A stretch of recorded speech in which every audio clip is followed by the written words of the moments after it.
Olá pessoal, tudo bem? Hoje nós vamos falar sobre uma temática muito especial que com certeza fala muito ao seu coração, que é o tema amizade. E eu gostaria de começar falando sobre isso com uma linda frase que certa vez eu li num livro de um pastor norte-americano que dizia o seguinte: para se ter amigos é necessário ser amigo. E eu faço uma pergunta para você, nós vamos ver tanto à luz da palavra de Deus como de outros pensadores, vamos refletir um pouquinho, pensar um pouquinho acerca da amizade. Para se ter amigo é necessário ser amigo.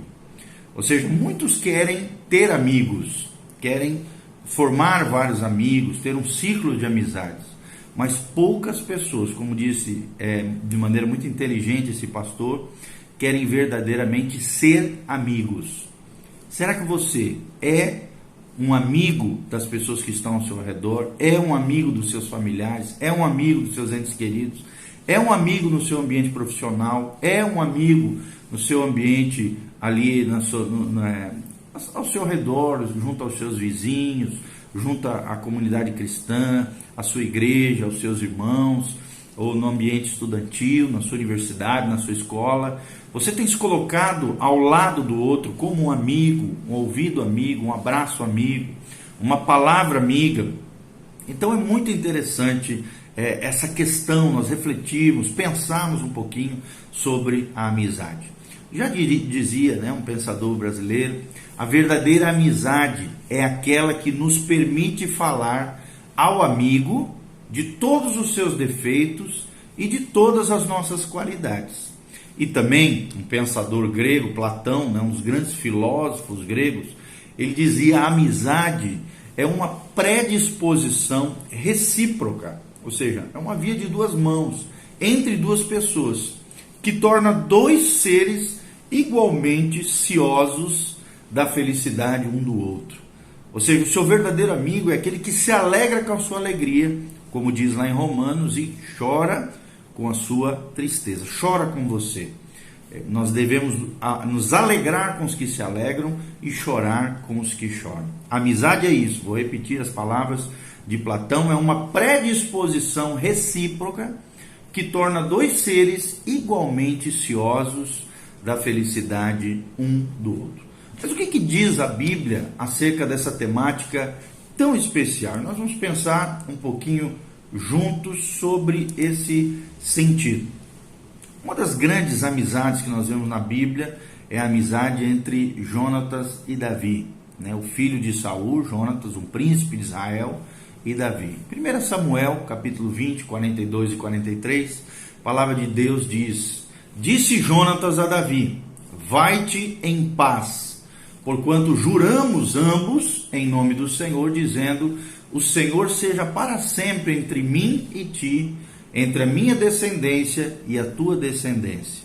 Então se levantou Davi e se foi, e Jonatas entrou na cidade. Então é lindo aqui esse episódio de 1 Samuel 20, como Jonatas amava Davi, como Davi amava Jonatas.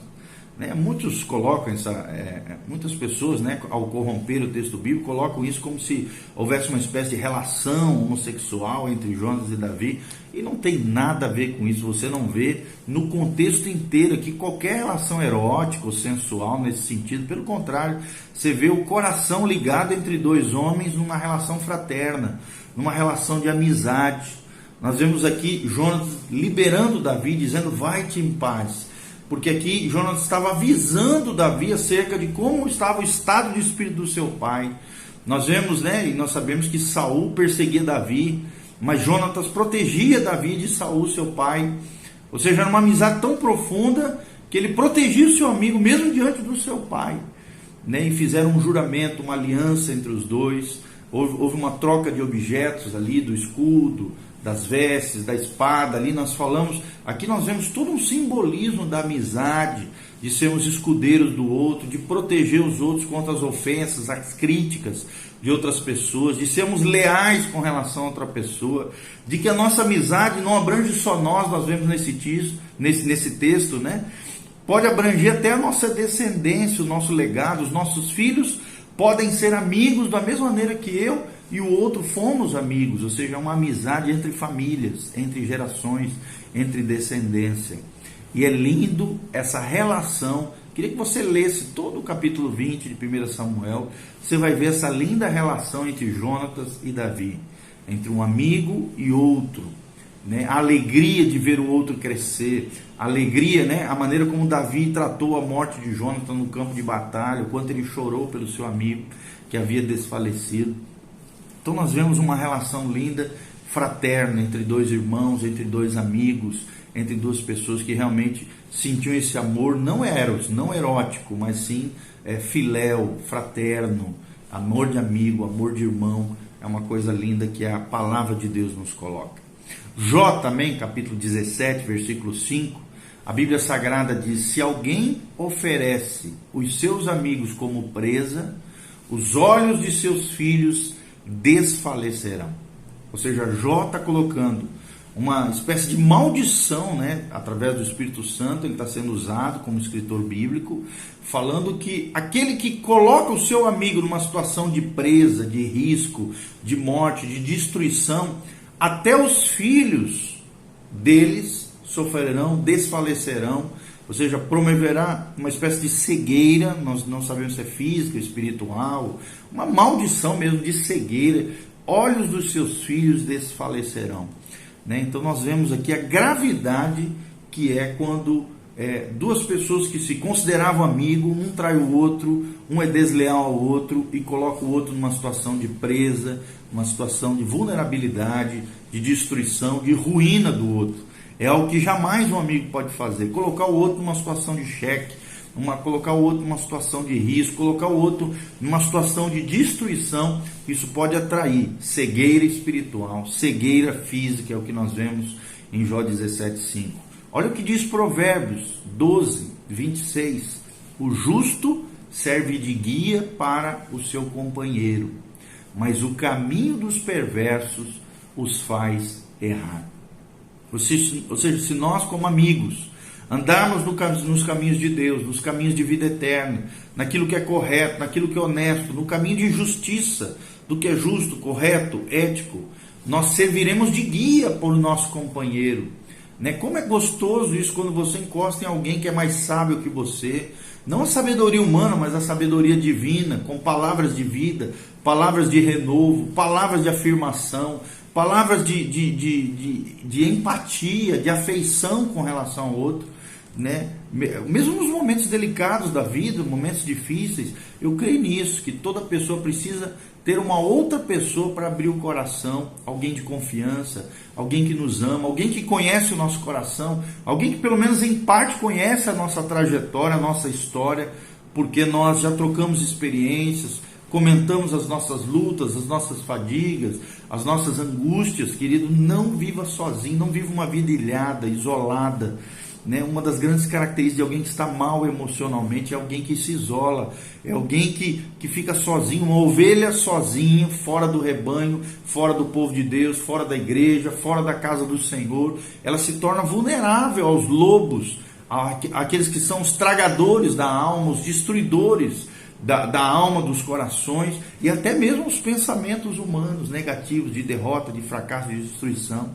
Todos nós precisamos de amigos, todos nós precisamos de alguém para abrir o coração. O justo, diz a palavra em Provérbios 12, 26, serve de guia para o seu companheiro. Nós precisamos de guias para as nossas vidas, precisamos de mentores, precisamos discipular pessoas, mas também precisamos ser discipuladores.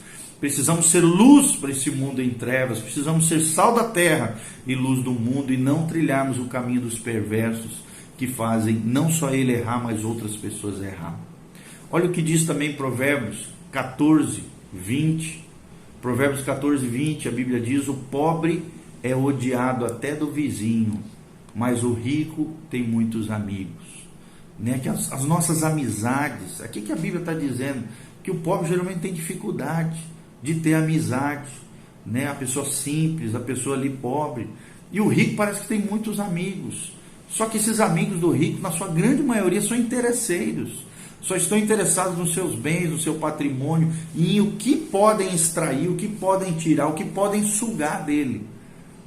As nossas amizades não podem ser baseadas em bens, naquilo que eu posso conquistar do outro, ganhar do outro, extrair do outro, retirar da parte do outro, ou porque o outro é riquinho, porque o outro pode me dar algo. Não, as nossas amizades precisam ser baseadas em outros valores que não sejam as riquezas desse mundo, né? Que não sejam os interesses egoístas do nosso coração. Se nós nos aproximamos de alguém com interesses materialistas, interesse porque o cara é rico, porque o cara tem dinheiro, porque o cara pode promover algo na minha vida no sentido de enriquecimento, dar algo para mim, motivações interesseiras, essa motivação já está escusa, já está suja, já está poluído, nosso coração já não está bem. A Bíblia diz que Deus não faz acepção de pessoas entre ricos, pobres, entre classe média, classe alta, mais abastados e menos abastados, não. Né? Por mais que a nossa sociedade trate o pobre, que é odiado até pelo vizinho, isso é o reflexo da nossa sociedade capitalista, nossa sociedade materialista, nossa sociedade que só pensa no dinheiro, que é movido por mamon, que é movido pelas finanças. E não é assim, querido. O dinheiro tem que ser subjugado por você. As pessoas valem mais do que as coisas, né? O dinheiro, ele está lá, ele tem uma importância, tem, mas não é o mais importante. As pessoas são mais importantes que o dinheiro. As pessoas são mais importantes que as coisas. As pessoas são mais importantes que os planos. As pessoas são mais importantes do que a estrutura. As pessoas são mais importantes do que a estratégia. Sem dúvida nenhuma. Que as nossas amizades sejam puras. Que as nossas motivações, quando nos aproximarmos de outras pessoas, sejam verdadeiras. Olha o que diz Provérbios 16, 28. O homem perverso espalha contendas e o difamador separa os maiores amigos. Não permita que nenhum fofoqueiro, difamador, separe você do seu verdadeiro amigo. O homem perverso é aquele que espalha contendas, que gera confusão entre pessoas. Se alguém falou mal do seu amigo para você, vá com o seu amigo e converse com ele, veja o que está acontecendo, não chegue com acusação, nem crítica, nem nada. Não baseie a sua amizade naquilo que os outros falam acerca das pessoas que nós amamos, das pessoas que são nossos amigos, das pessoas que têm nossos afetos. Né? Tem muito destruidor de amizade por aí, tem muitas pessoas que o diabo usa para separar os maiores amigos. Olha o que a Bíblia diz: o difamador separa os maiores amigos. Em outras palavras, o fofoqueiro, o caluniador separa os maiores amigos. Não se deixe levar por fofoca. Quem é amigo conhece o coração. Quem é amigo conhece a história. Quem é amigo tem uma história junto. E nenhum fofoqueiro ou difamador vai separar você do seu verdadeiro amigo. Pelo contrário, tem alguma dúvida? A relação está meio desvirtuada, tá tensa. Sente com seu amigo, converse, coloque as coisas em claro, mas não se separe dos seus maiores amigos por causa de fofoca. É o que nós aprendemos aqui em Provérbios 16, 28. Quero encerrar lembrando aquilo que eu comecei a falar. Para se ter amigos, é necessário ser amigo. Esse é o primeiro vídeo que nós estamos falando sobre essa temática tão importante que é a amizade. Lembre disso. Nós precisamos de alguém para abrir o coração. Abra o coração com alguém. Se está sofrendo, abre o seu coração com alguém. Busque ajuda. Faça parte de uma comunidade de fé, uma comunidade cristã, uma comunidade que prega a palavra de Deus, onde nós possamos orar juntos, fortalecermos uns aos outros, crescermos no Senhor, na graça e no poder do Senhor. Compartilhe esse vídeo com outras pessoas. Que a graça, glória e a bênção do Senhor esteja sobre você, sobre a tua casa e sobre a tua família. Faça seus comentários aí embaixo, né? Fale um pouquinho daquilo que Deus compartilhou no seu coração, das suas lutas, das suas dificuldades. Dê um joinha, siga o nosso canal no YouTube, compartilhe com outras pessoas. É o que nós queremos de alguma maneira edificar e abençoar a sua vida. Em nome de Jesus. Amém e amém. Deus abençoe.